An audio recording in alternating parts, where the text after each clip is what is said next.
Дэлхийн өвөө бурхан халдун уул түүний хүрээлсэн тахилгад газар нутгийн хамгаалтын захиргаа. Зэрлэг гахаа.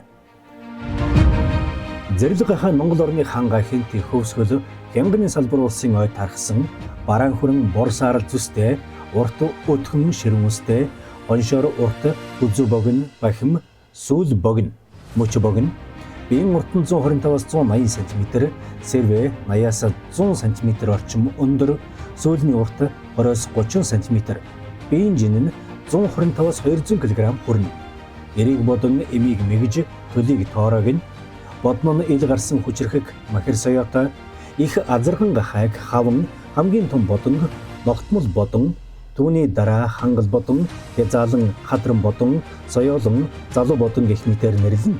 2 настай тоорыг ховс, 3 настай тоорыг шавшуурга гэнэ. Орон 11-р сараас 1-р сар хүртэл явагдаж 5-аас 6 дугаар сард 3-аас 8 тоороо гарна.